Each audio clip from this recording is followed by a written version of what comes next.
Bem-vindos, meus amigos, a mais um estudo do nosso canal, estudo do Espiritismo. Hoje nós damos sequência ao nosso estudo do Livro dos Espíritos.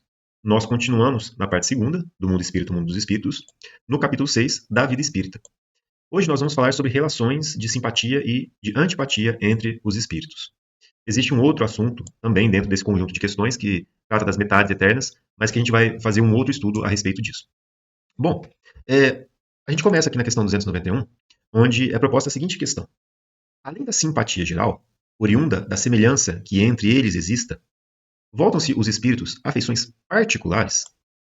E aí os espíritos nos respondem. Do mesmo modo que os homens, sendo, porém, mais forte é o laço que prende os espíritos uns aos outros, quando carentes de corpo material, porque então esse laço não se acha exposto às vicissitudes das paixões. É muito interessante essa resposta, porque ela nos traz a ideia de que no plano espiritual, as relações de simpatia que existe entre os espíritos, elas são muito mais fortes do que as que nós temos aqui, enquanto encarnados, porque elas realmente representam algo que traduz uma verdade, uma sinceridade entre essas relações. Porque aqui, enquanto nós estamos encarnados, esses laços que nos prendem, eles podem, muitas vezes, estarem encobertos de desejos, como posso colocar, menos sinceros, eles podem estar encobertos de interesses menos dignos, e essas relações, elas mesmo aparentemente sendo muito fortes, elas podem esconder, né, uma fragilidade muito grande. Por isso que ele coloca, né, que quando no plano espiritual, carentes do corpo espiritual, esse laço é mais forte, que une os espíritos, porque ele não se acha exposto a essas vicissitudes das paixões que ele está querendo dizer, que está exposto a orgulho, vaidade, interesses que são muitas vezes mesquinhos, que são interesses que visam, né, ali uma posição social ou um bem material, que tem interesses menos dignos ali por trás daquela união. Então, no plano espiritual, as coisas são um pouco diferentes. Vamos ver aqui o que também a doutrina nos esclarece a respeito disso. E lá no Evangelho segundo o Espiritismo, no capítulo 4, lá no capítulo Ninguém poderá ver o reino de Deus se não nascer de novo, tem um tema muito interessante. Nós separamos aqui apenas uma pequena parte dele, que está lá nesse assunto: a reencarnação fortalece os laços de família, ao passo que a unidade das existências os rompe. E é muito interessante porque vai falar justamente destes laços que são formados no plano espiritual. Olha só que interessante. Os laços de família não sofrem destruição alguma com a reencarnação, como pensam certas pessoas. Ao contrário, tornam-se mais fortalecidos e apertados. O princípio, sim, os destrói. Esta afirmação de Kardec, né, ele trabalha neste texto como um todo. Né? Este texto que fala da reencarnação fortalece os laços de família, ao passo que a unidade da existência os rompe. É um texto que vai até o item 23. Né? Então, aqui nós não temos o texto como um todo, apenas o item 18. Então, para aqueles que tiverem interesse, vale muito a pena consultar o Evangelho segundo o Espiritismo, né, que é uma base de estudo, de consolação diárias para nós. Né? É muito esclarecedor, nos ajuda muito a entender o Evangelho de Jesus. Né? E aqui, voltando para a explicação dessa questão dos laços, né, de união entre os espíritos, vejamos aqui como que eles são caracterizados no plano espiritual. Porque isso vai fazer, ou vai caracterizar, melhor dizendo, a forma como esses espíritos se unem. Olha só, no espaço, né, lá no plano espiritual, os espíritos formam grupos ou famílias entrelaçados pela afeição, pela simpatia e pela semelhança das inclinações. Olha só que interessante. Né? Ditosos, ou seja, felizes por se encontrarem juntos, esses espíritos se buscam uns aos outros. A encarnação apenas momentaneamente os separa, porquanto ao regressarem à erraticidade, novamente se reúnem como amigos que voltam de uma viagem. Né? Isso também nos auxilia a compreender uma dessa, ou pelo menos em parte, né, esta questão, né, de que algumas pessoas, ao contrário, pensam que a reencarnação quebra os laços de família. Se existe alguma separação destes laços que são sinceros, onde espíritos se unem por simpatias, por afeições, por semelhanças de inclinações, a vida corpórea, que corresponde a uma pequena parcela, né, um pequeno ponto ali da vida do espírito que é imortal, esta separação é apenas momentânea, visto que, se sinceros, esses laços que prendem esses espíritos farão com que eles, né, se busquem uns aos outros quando todos ali estiverem no plano espiritual novamente. Então é o que ele fala aqui. A encarnação apenas momentaneamente os separa, porquanto, ao regressarem à erraticidade, novamente se reúnem como amigos que voltam de uma viagem. Muitas vezes até uns seguem a outros na própria encarnação, vindo aqui reunir-se numa mesma família ou num mesmo ciclo, a fim de trabalharem juntos pelo seu mútuo adiantamento. Se uns encarnam e outros não, nem por isso deixam de estar unidos pelo pensamento. os que se conservam livres velam pelos que se acham em cativeiro. Ou seja, aqueles que estão no plano espiritual com a liberdade de não estarem, de não se acharem presos a um corpo físico, né? Que são aqueles que estão no cativeiro, esses que têm mais liberdade podem vir até nós se tiverem essa permissão, se tiverem essa condição espiritual para nos auxiliarem durante a nossa passagem aqui na vida corpórea, durante a nossa encarnação. Os mais adiantados se esforçam por fazer que os retardatários progridam. Após cada existência, todos têm avançado um passo na senda do aperfeiçoamento. Cada vez menos preso à matéria, mais viva se lhes torna a afeição recíproca, pela razão mesma de que, mais depurada, não tem a perturbá-lo o egoísmo nem a sombra das paixões. Olha que interessante. Então, cada vez mais que o espírito progride e que os sentimentos que ele conserva dentro de si, né, vão se expandindo, e à medida que ele vai compreendendo os verdadeiros valores que prendem uns aos outros e que tornam as relações realmente verdadeiras, né, mais fortes se tornam esses laços, porque esses que foram construídos têm a base feita, né, sobre uma base verdadeira, de interesses, né, de sentimentos puros, verdadeiros, à medida que eles progridem. Do contrário, quando nós ainda somos inferiores e quando ainda nós estamos imersos no orgulho e no egoísmo, né, como aqui foi colocado, né, nem nas sombras das paixões, muitas das vezes essas relações são construídas sobre bases muito móveis, né, fundadas nesses interesses que são instáveis, que não são verdadeiros. Por isso que à medida que o espírito progride, onde ele compreende melhor aquilo que é importante para o espírito, que são os verdadeiros valores, né, baseados no verdadeiro amor ao próximo, isso faz com que esses laços se estreitem cada vez mais, porque eles, então, constroem essas ligações em bases muito verdadeiras, de sentimentos puros. E aqui ele continua. Podem, portanto, percorrer assim ilimitado número de existências corpóreas, sem que nenhum golpe receba a mútua estima que os liga. Né? E olha só que interessante. Está bem visto que aqui se trata de afeição real, de alma a alma, única que sobrevive à destruição do corpo, porquanto os seres que neste mundo se unem apenas pelos sentidos, nenhum motivo têm para se procurarem no mundo dos espíritos. E é exatamente isso que nós estamos falando aqui no nosso estudo de hoje. Relações de simpatia, também de antipatia entre os espíritos, mas com relação à simpatia e os laços que unem os espíritos, né, como afeições particulares, aqui está então, né, a definição de como que esses laços são construídos. Né? Sobrevivendo à destruição do corpo, as únicas afeições que se mantêm são aquelas verdadeiras, né? As afeições reais, de alma a alma. Né? E é o que ele trata aqui na frente. Duráveis somente são as afeições espirituais. As de natureza carnal se extinguem com a causa que lhes deu origem. Ora, semelhante causa não subsiste no mundo dos espíritos, enquanto a alma existe sempre. No que concerne às pessoas que se unem exclusivamente por motivo de interesse, essas nada realmente são umas para as outras. A morte as separa na terra e no céu. É muito esclarecedor para nós. A questão é que, muitas das vezes, estas uniões, como ele colocou aqui, às vezes criadas por motivos de interesse, né, elas acabam gerando muitas situações de conflito, em que espíritos podem, ao invés de criar uma relação de simpatia, eles acabam criando uma relação de antipatia, né, devido a esta construção de uma relação baseada em interesses, onde um e outro conhece ou sente, né, aquilo que realmente está por trás daquela relação. Né, dá para sentir.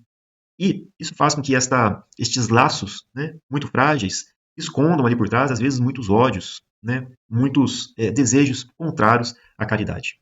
E é isso que também Kardec nos traz como pergunta.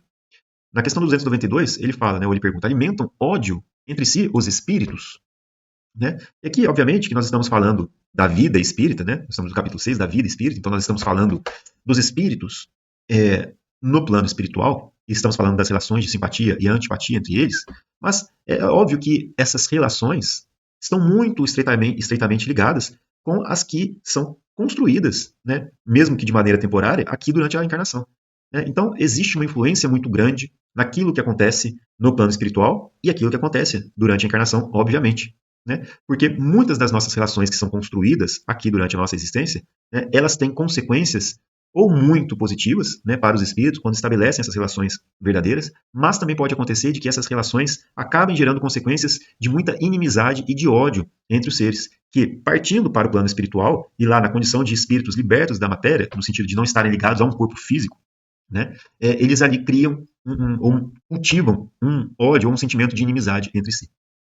Né? É muito interessante pensar nisso. porque as consequências são realmente muito significativas e, dada a misericórdia e justiça de Deus, né, e graças às reencarnações, é possível que esses laços de inimizade, de ódio, sejam quebrados.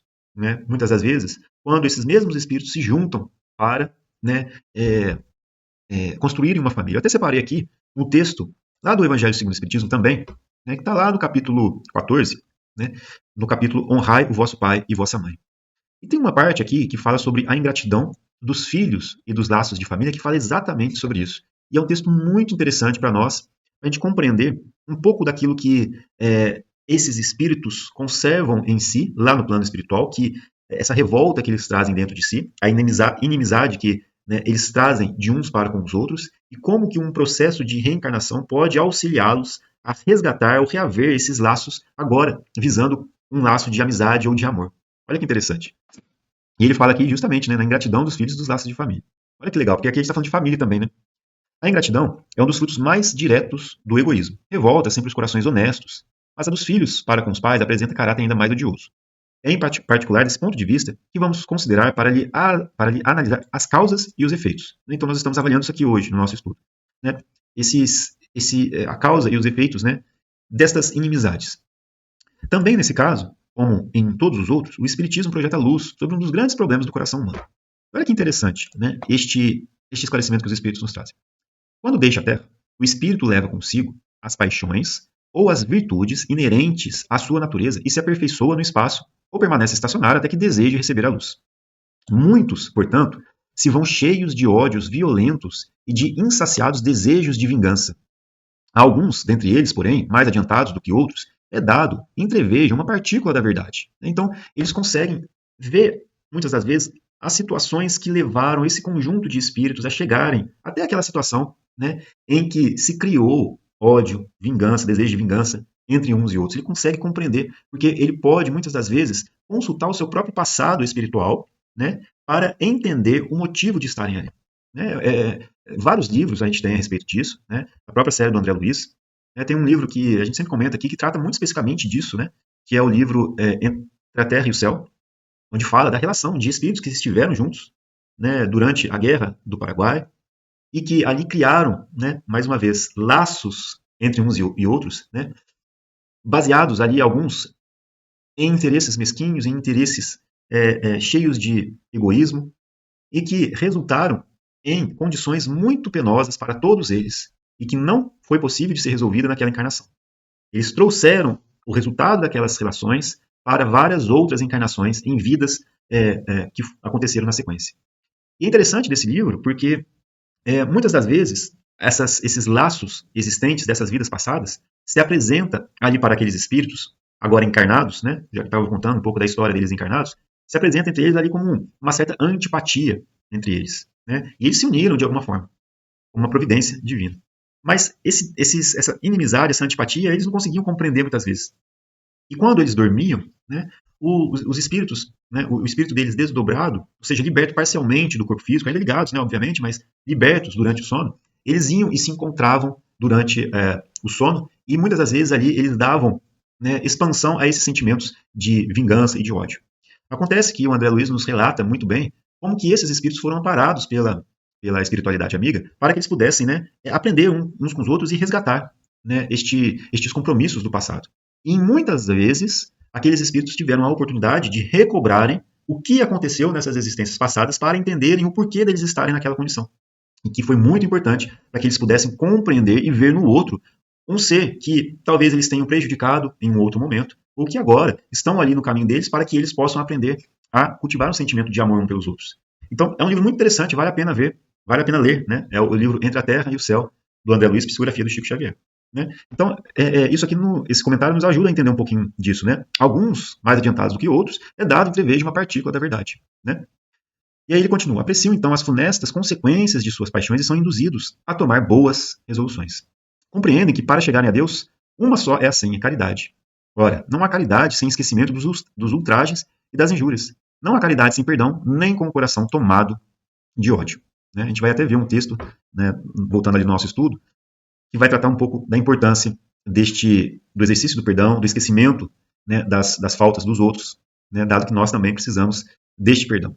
E olha que interessante, Então, mediante inaudito esforço, conseguem tais espíritos observar os a quem eles odiaram na terra. Ao vê-los, porém, a animosidade se lhes desperta no íntimo, revoltam-se à ideia de perdoar e, ainda mais, a de abdicarem de si mesmos, sobretudo a de amarem os que lhe destruíram, quiçá, né, talvez, os haveres, a honra, a família. Entretanto, abalado fica o coração desses infelizes. Eles hesitam, vacilam, agitados por sentimentos contrários. Se predomina a boa resolução, oram a Deus, implorando aos bons espíritos que lhes deem forças no momento mais decisivo da prova. Olha que interessante, isso lá no plano espiritual. Ó. Por fim, após anos de meditações e preces, o espírito se aproveita de um corpo em preparo na família daquele a quem detestou e pede aos espíritos, incumbidos de transmitir às ordens superiores, permissão para ir preencher na terra os destinos daquele corpo que acaba de formar-se. Qual será o procedimento, né, o seu procedimento na família escolhida? Dependerá da sua maior ou menor persistência nas boas resoluções que tomou. O incessante contato com seres a quem odiou constitui prova terrível, sobre a qual não raro sucumbe, se não tem ainda bastante forte a vontade. Assim, conforme prevaleça ou não a resolução boa, ele será o amigo ou inimigo daqueles entre os quais foi chamado a viver dentro da família, né? E como se explicam esses ódios, essas repulsões instintivas que se notam das partes de certas crianças e que parecem injustificáveis. Nada, com efeito, naquela existência ha podido provocar semelhante antipatia. Para se lhe apreender a causa, necessário se torna volver o olhar ao passado. Olha que interessante, né? E aqui ele faz uma apela para nós, né? Ó espíritas, compreendei agora o grande papel da humanidade. Compreendei que, quando produzis um corpo, a alma que nele encarna vem do espaço para progredir. Inteirai-vos dos vossos deveres e ponde todo o vosso amor em aproximar de Deus essa alma. Tal a missão que vos está confiada e cuja recompensa recebereis se fielmente a cumprirdes. Os vossos cuidados e a educação que lhe dareis auxiliarão o seu aperfeiçoamento e o seu bem-estar futuro. Lembrai-vos de que a cada pai e a cada mãe perguntará a Deus: que fizeste do filho confiado à vossa guarda? Se por vossa culpa ele se conservou atrasado, tereis como castigo vê-lo entre os espíritos sofredores, quando de vós dependia que ele fosse de todos. Então, vós mesmos, assediados de remorsos, pedireis vos seja concedido reparar a vossa falta. Solicitareis para vós e para ele outra encarnação em que o cerqueis de melhores cuidados, em que ele, cheio de reconhecimento, vos retribuirá com o seu amor. Né? Essa parte aqui é muito bonita, eu vou ler, terminar o texto aqui. Né? Ele é um pouco grande, né? Mas eu vou ler só esse pedacinho aqui. Ó. Não escorraceis, pois, a criancinha que repele sua mãe, nem a que vos paga com a ingratidão. Não foi o acaso que a fez assim e que vô-la deu. Imperfeita intuição do passado se revela, do qual podeis deduzir que um ou outro já odiou muito ou foi muito ofendido. Que um ou outro veio para perdoar ou para expiar. Olha, que bonita essa parte, né? Mães, abraçai o filho que vos dá desgostos e dizei com vós mesmas, um de nós dois é culpado. Fazei-vos merecedoras dos gozos divinos que Deus conjugou à maternidade, ensinando aos vossos filhos que eles estão na terra para se aperfeiçoar, amar e bendizer. E ele continua o texto, ele é muito bonito, mas ele é um pouco extenso, e nós não vamos lê-lo todo. Mas fica o convite. E que a ideia aqui dessa leitura, pequena leitura, foi para compreender um pouco melhor essa questão aqui que nós estamos lendo. Né? Alimentam ódio entre si os espíritos, só entre os espíritos impuros há ódio, e são eles que insuflam nos homens as inimizades e as dissensões. Né? Porque nós estávamos falando ali deste sentimento, né, de ódio que se cria entre essas relações que muitas vezes são construídas em bases muito frágeis, muito baseadas em interesses, né, que estão ali cheios de orgulho e de egoísmo. E muitas das vezes essas relações de antipatia, elas continuam a existir no plano espiritual. É muito sabido disso. Né? E esse ódio, esses sentimentos, eles podem ser alimentados, inclusive, no plano espiritual, onde esses espíritos permanecem ali em lutas entre si por muitos anos, né? Até séculos. Até que um deles, né, como foi trazido ali no nosso texto, até que um deles deseje receber essa luz, essa renovação. Muitas das vezes, o que acontece é que apenas um deles está no plano espiritual enquanto o outro está encarnado. E aí é o que nós também vimos no texto. Existem as possibilidades de reaver estas relações, né, de reconstrução dessas relações, muitas vezes através da própria família, onde aquele espírito que alimenta ali algum sentimento de inimizade para com aqueles outros, ou vice-versa, né, eles podem ali obter uma possibilidade de encarnação dentro daquela família. É onde a oportunidade do aprendizado em família, desta união dentro de uma própria casa, vai permitir que eles restabeleçam os laços entre uns e outros, que foram muitas vezes ali alimentados com muito ódio. É muito interessante isso. E além disso, né, enquanto essa é uma das situações, né, mas existe também aquela em que o espírito ele ainda não tomou esta boa ação. Né? Ou seja, ali a gente acabou de ver um exemplo no texto da ingratidão, né, dos filhos para com os pais, de que aquele espírito ele pode, né, receber essa luz e pedir um corpo, né, dentro daquela família. Mas e quando esta boa resolução não acontece? E quando o espírito ainda conserva esses sentimentos de inimizade, né, de ódio, de vingança, e ele nota que o outro espírito ali está encarnado? É aí que essa resposta nos esclarece, né? Eles insuflam nos homens inimizades e dissensões, né? São espíritos, como nós, ainda impuros, né? Mas com realmente um desejo ali de exercer, né, essa vingança. É um desejo de ódio para com o outro. Né? E aí que se estabelecem muitos casos de obsessões. Né? É aí que muitos casos de obsessões se dão. Onde espíritos que nós tivemos alguma relação no passado, eles, né, vendo que nós estamos imersos aqui na matéria e sem tanta liberdade, né, ainda, muitas das vezes, né, dado que nós ainda fornecemos essa possibilidade de conexão, nós ainda com sentimentos, pensamentos muito negativos, muito de baixa vibração, nos permite ligar com esses espíritos que estão com a liberdade de estarem no plano espiritual, e ali eles tentam exercer uma influência sobre nós. É o que se dá quando acontece os casos de obsessão. E também, né, no Evangelho segundo o Espiritismo, hoje a gente está cheio de textos aqui, ou pequenos trechos do Evangelho segundo o Espiritismo, mas realmente essa base da doutrina espírita é muito esclarecedora. E o Evangelho segundo o Espiritismo é um livro que nós temos que consultar diariamente, porque além de nos trazer esta lembrança dos verdadeiros ensinamentos de Jesus, né, ele também nos esclarece a respeito de outras coisas, né, nos faz compreender melhor muitos dos ensinamentos que Jesus havia nos trazido através das suas parábolas e que hoje a doutrina espírita também nos permite a compreensão com mais detalhes, quando inclui, né, a palavra de reencarnação para nos permitir a melhor compreensão disso tudo. Né? Então é um livro que, com certeza, né, deve ser ali um alimento para todos nós diariamente. Né? E lá no Evangelho segundo o Espiritismo, capítulo 10, tem lá, né, os bem-aventurados que são misericordiosos, a reconciliação com os adversários. E olha que interessante o que Jesus nos aconselha lá no Sermão do Monte, né? Ele nos fala o seguinte: reconciliai-vos o mais depressa possível com o vosso adversário, enquanto estáis com ele a caminho, para que ele não vos entregue ao juiz, o juiz não vos entregue ao ministro da justiça e não sejais metido em prisão. Digo-vos em verdade que daí não saireis enquanto não houverdes pago o último ceitil. Esse é uma das instruções que nos é trazida por Jesus lá no seu Sermão do Monte, que deve ser o nosso roteiro de vida, né? Porque realmente ali nós temos tudo aquilo que nós precisamos aprender, né? E aqui, nesse Sermão do Monte, nós encontramos os ensinamentos morais de Jesus.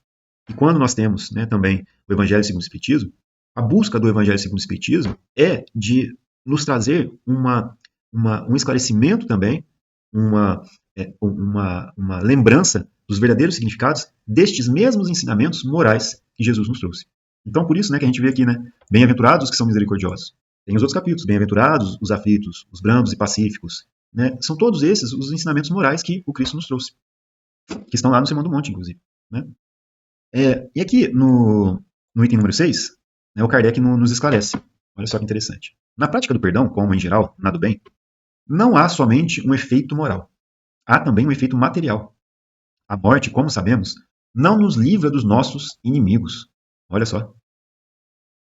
A morte, como sabemos, não nos livra dos nossos inimigos.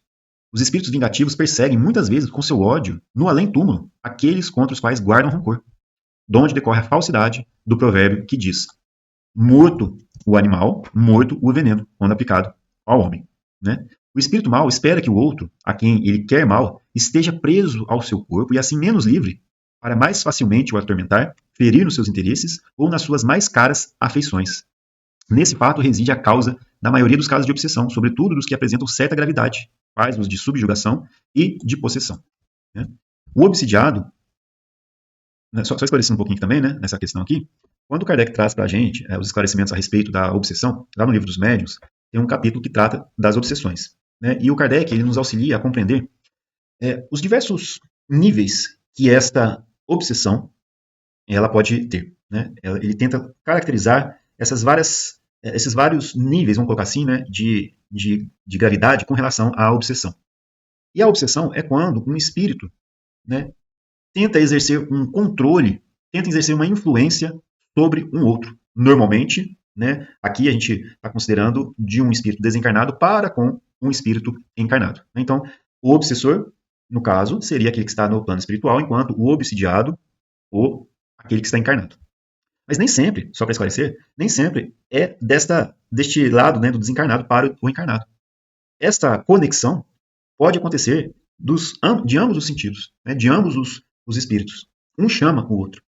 Bem como pode acontecer de desencarnado para desencarnado, pode acontecer de encarnado para encarnado. Né? Então, é sempre de um espírito para com o outro, apesar de que, na maioria das vezes, nós aqui nos nossos estudos consideramos sendo como de um espírito desencarnado para aquele que está encarnado, como é o caso aqui desse nosso estudo.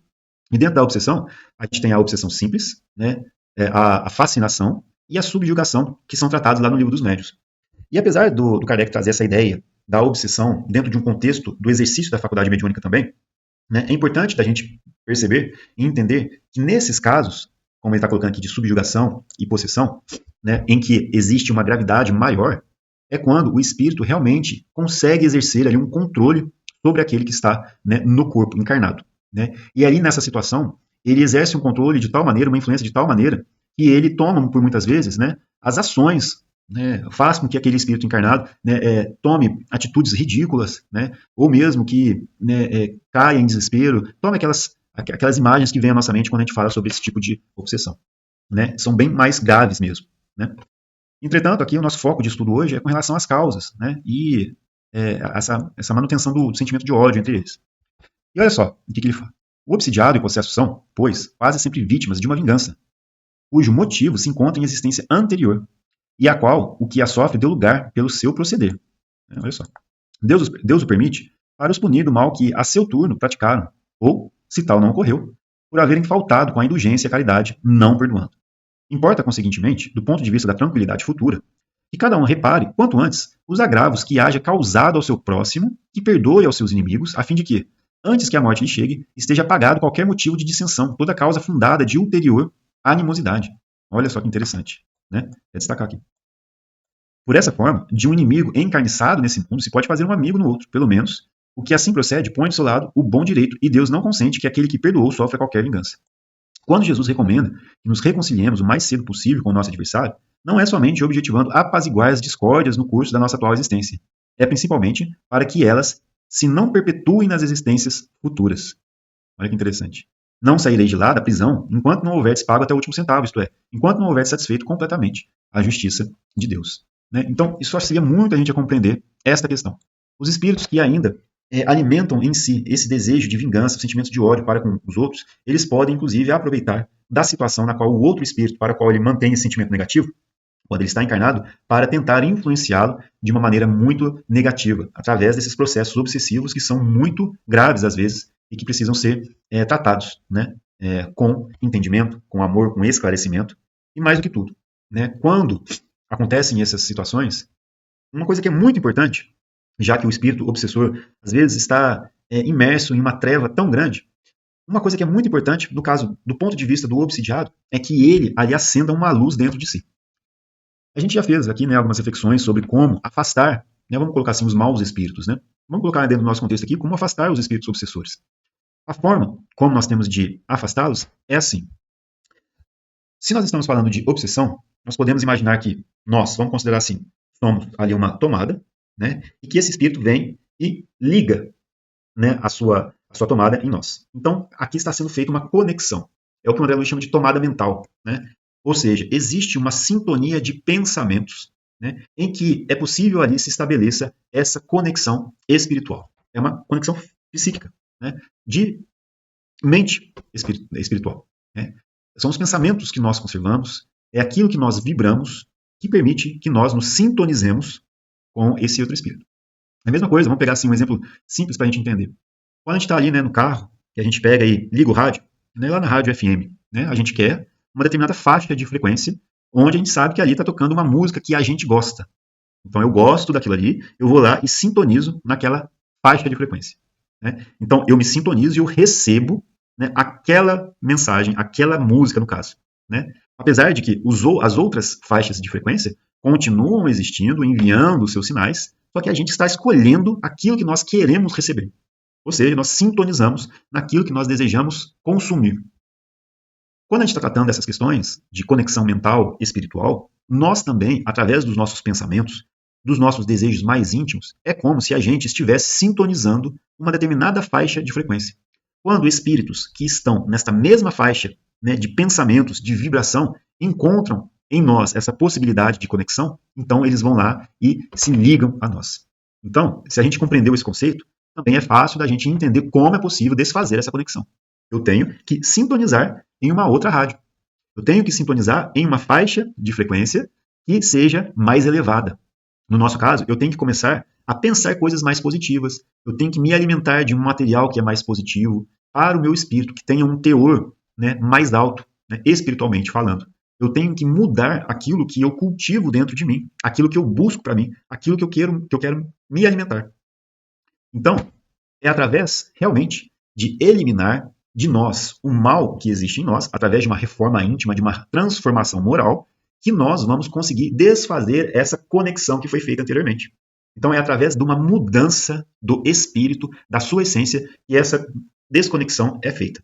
Não é através de ordens, não é através de dizeres, afaste-se de mim, que as coisas vão acontecer. Sendo que eu, no meu ser, na minha essência, ainda quero manter essa ligação. Então, se nós queremos afastar esses maus espíritos, é necessário que eu faça boas leituras, que eu seja mais humilde, que eu pratique, né, a humildade, que eu busque auxiliar os outros, que eu busque exercer a caridade, que eu seja, né, ou que eu busque ser menos egoísta, mais paciente, mais indulgente, ou seja, que eu faça aos outros aquilo que eu gostaria que os outros fizessem para comigo. Que eu pratique a caridade, né, e busque essa minha mudança. Nisso, nós também podemos traduzir esse desejo através de uma busca muito sincera, leitura de livros bons, leitura de assuntos que nos vão enriquecer, né, positivamente. Né, aqui para nós, leitura, estudo, compreensão do Evangelho. Né, pega as mensagens do Emmanuel, com o Chico, que auxiliam a gente a compreender o Evangelho, né, de Jesus.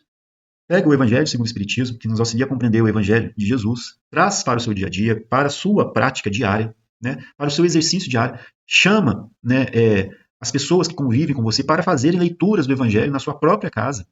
Né, em dias, talvez, que todos vão estar presentes e que vocês possam fazer essas discussões e mudar o ambiente da casa. Porque além de mudar vocês, né, além de mudar a nós, os espíritos que nos cercam, né, e que muitas das vezes poderiam estar querendo praticar ou exercer o mal, eles podem também aproveitar deste nosso ambiente de estudo para também, né, mudarem os seus pensamentos, mudarem a forma como eles enxergam as coisas, aprenderem também. Quando a gente fala de reunião de desobsessão, né, o que nós estamos buscando fazer é trazer esclarecimento para os espíritos, que estão muitas vezes, né, mantendo esses desejos de ódio, de ressentimento, de maldade, mas muitas vezes são ignorantes das consequências desse mal que eles praticam. E com o esclarecimento que é dado a esses espíritos, é possível que essas desconexões sejam feitas. Então, ao invés de apenas esperar por uma reunião de desobsessão, por que não trazer também este momento de esclarecimento, tanto para nós quanto para estes outros espíritos, durante os nossos momentos de lazer, né, dos nossos momentos de reflexão, em que nós fazemos essas leituras, em que nós propomos essas discussões que são enriquecedoras para todos. Né? É o que dentro da doutrina espírita a gente fala de evangelho no lar. Né? Auxilia muito. E é dentro desse esforço, desse pequeno esforço, que nós vamos conseguir mudar a nós mesmos e desfazer essas desconexões. Né? Ou, aliás, desfazer as conexões. Além disso, auxiliando outros espíritos que vêm também em busca desse material. Né? Então, rico. E ali, né, vamos terminar aqui essas questões aqui, ó, 293. Conservarão o ressentimento um do outro no mundo dos espíritos, dois seres que foram inimigos da Terra? Bom, a gente acabou de discutir sobre tudo isso, né? Mas, o que acontece? Os espíritos respondem para nós assim, numa primeira vista? Não. Por quê? Eles compreenderão que era estúpido o ódio que se votavam mutuamente e pueril o motivo que o inspirava. Apenas os espíritos imperfeitos conservam uma espécie de animosidade enquanto não se purificam. Se foi unicamente um interesse material que os inimizou, nisso não pensarão mais, por pouco desmaterializados que sejam. Não havendo entre eles antipatia e tendo deixado de existir a causa de suas desavenças, aproximam-se uns dos outros com prazer. Né, aqui até vem à mente, né, uma passagem lá do livro Nosso Lar, em que o André Luiz, lá no plano espiritual, já é um trabalhador, ele recebe ali, eu não sei se o nome, era caravanas, né, de auxílio, em que um grupo de espíritos lá da colônia Nosso Lar ia até as zonas do umbral, né, mais inferiores, para prestar socorro a espíritos que estavam ali em sofrimento. E uma dessas caravanas retorna, né, para o Nosso Lar, e ali nesse momento o André Luiz ele vê, eu esqueci o nome da outra personagem, né, mas o André Luiz reconhece ali uma pessoa que ele e o pai dele, durante a última existência, haviam feito um mal muito grande, né? Acho que era uma questão de dívida, e que, né, a família deste outro espírito, que ali estava chegando, né, como, né, os trabalhadores ali do Nosso Lar, a família dele havia sido, como fala? cobrada pelo pai do André Luiz, né, e o André Luiz aprovando aquela atitude. Eles haviam sido cobrados por dívidas que tinham e eles não foram caridosos com essa família, né? Então eles acabaram passando por momentos muito dolorosos durante a existência deles, né? E o André Luiz, quando vê esse rapaz, ele sente todo o aperto no coração dele. Então, se a gente vê essa situação, né, e se esses espíritos, né, conservassem alguma animosidade, quer dizer que são espíritos ainda realmente, né, muito apegados a essas questões materiais. Mas o André Luiz, né, vai lá e tenta falar com ele, né, e até acho que pede desculpas, né, pela situação que aconteceu, e o rapaz fala assim: ô André, não se preocupa não, né, nossa, ele até agradece, né, se não fosse essa situação, nós não teríamos passado por tantas situações que nos enriqueceram espiritualmente falando. Né, e não tem nenhum tipo de inimizade, eles se abraçam ali e restabelecem, né, um vínculo ali de amizade que havia sido perdido. E o que é, então, né, a característica desta situação? É que o espírito que foi prejudicado, né, entre aspas, né, vamos colocar assim, de um ponto de vista, né, ele viu naquela situação um meio que lá no plano espiritual ele reconhece, pelo menos lá no plano espiritual, ele reconheceu que para ele trouxe benefícios, né, muito grandes espiritualmente falando. Quer dizer que o ponto de vista dele já está apto a reconhecer os valores espirituais que ele adquiriu mediante ter passado por aquela situação. E ele provavelmente também compreende, né, a ignorância dos outros irmãos que o prejudicaram, né, cada um em um determinado nível, né, um momento de evolução espiritual. Então, como esse espírito já desmaterializado, né, por mais pouco que fosse, já que ele conhecia, compreendia os benefícios, né, do progresso espiritual, e reconhece que aquilo era muito maior que aqueles prejuízos, né, que ele teve durante a existência corpórea, então ele não alimenta nenhum desejo de vingança ou de ódio para com aquele que foi o que prejudicou. Né? Então, é isso, né? Não havendo entre eles antipatia e tendo deixado de existir a causa de suas desavenças, aproximam-se um dos outros com prazer. E aí o Kardec ainda coloca um comentário aqui para nós. Sucede como entre dois colegiais que, chegando à idade da razão, reconhecem a puerilidade de suas dissensões infantis e deixam de se mal querer. Né? Na questão 294, ele fala assim: a lembrança dos atos maus que dois homens praticaram um contra o outro constitui obstáculo a que entre eles reine simpatia. Essa lembrança os induz a se afastarem do outro. Né? Mas, como nós comentamos anteriormente, se eles compreendem, né, às vezes a situação que foi, né, que usa esse termo aqui, né, deixa eu até ler aqui de novo, puerilidade, né, como se fosse, né, uma palavra que vem mais simples para nós, é como se fosse a bobeira, né, aquela bobeira aqui, né, a bobeira daquela situação. Se eles reconhecem, né, eles podem se reunirem novamente. Eu acho que, assim, né, para a gente não estender muito, né, o estudo de hoje, eu acho que nós vamos parar por aqui, senão acaba ficando muito extenso, mas a gente continua numa próxima parte, falando aqui dessa questão dos anos 95, a gente faz uma segunda parte desse estudo, em que nós vamos falar também, mais uma vez, um pouco dos inimigos desencarnados. Né? É um texto um pouquinho grande, e a gente pode fazer outros comentários também, e refletir um pouco melhor. Mas é isso, meus amigos. Muito obrigado, né, por nos terem acompanhado aqui até nesse estudo de hoje. Agradecemos a Deus, agradecemos a Jesus, aos bons amigos que nos inspiraram. Agradeço pela oportunidade do estudo aqui, e fiquem com Deus, que Jesus abençoe a todos, e até um próximo estudo.